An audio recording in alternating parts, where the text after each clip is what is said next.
Evet arkadaşlar, hepinize merhaba.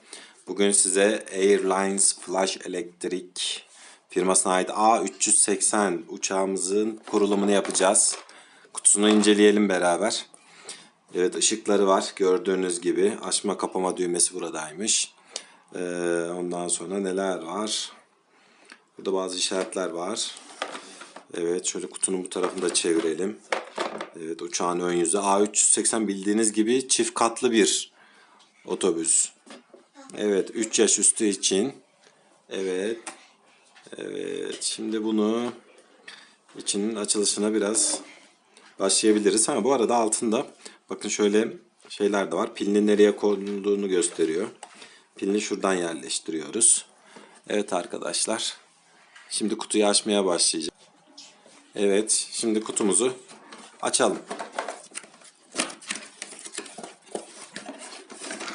Evet. Uçağın gövdesi çıktı. Başka neler varmış? Bakalım, uçağın kanatları. Evet, uçağın diğer kanadı. Ops. Evet, başka da bir şey kalmadı. Evet, bir tır yaklaşıyor bize doğru bu arada. Tırda kim var acaba? Tır biraz uzakta kaldı ama yoldan geliyor. Uçağı çekelim. Evet, tır geliyor. Tır bize yardım etmeye gelecek. Birazdan göreceksiniz. Evet, tır geldi. Oo, Miraç varmış tırın içerisinde. Hoş geldin Miraç. Hoş bulduk. Tırı park edip geleyim hemen ben. Tamam, sen tırı park et gel. Biz de uçağın montajına başlıyoruz. Başlayın siz. Tamam. Tamam. Evet. Uçağımızı takalım. Evet, buradan buraya montajını yaptık. Sağ kanadı. Burada ışıklar olduğu için gördüğünüz gibi burada bağlantı noktaları var. Evet, uçağın bu tarafını da takıyoruz. Şimdi uçağın arka kanatlarını takalım. Ve kuyruğunun montajını yapıyoruz. Evet, kuyruğunun montajı da hazır. Şimdi bize pil lazım. Evet, 3 tane kalem pil. Biz pillerimizi daha önce ayarladık. Kutunun içerisinden pil çıkmıyor. Evet. Pillerimizi de takalım. Tır park ettim geldim. Geldin mi Miraç? Pilleri takıyorum. Tak. Birazdan çalıştıracağız. Hazır mısın? Yaptınız mı? Evet.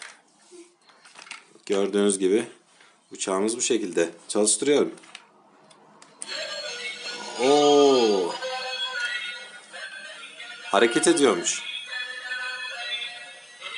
Ama Benim alım çok kaygan olduğu için boyun dönüyor. evet. Bu arada Kanadının buranın ışığı yanmıyor. Bunu açıp kontrol edebiliriz. Neden yanmıyor? Bu arada bu haçtan geldiği için lepek var içerisinde. Arkadaşlar. Evet. Bu arada bir yere vurdum, tekrar geri arka geliyor. Öyle mi? Hı. Deneyelim. Mesela elimi tutayım şurada. Evet, geriye gidiyor. Burada tutalım. Sen tut. Evet. Nereye gidiyorum?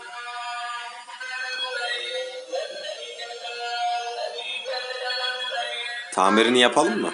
Olur. Tamam. Şimdi burası niye yanmıyor? Onun içerisini açıp tamirini yapalım.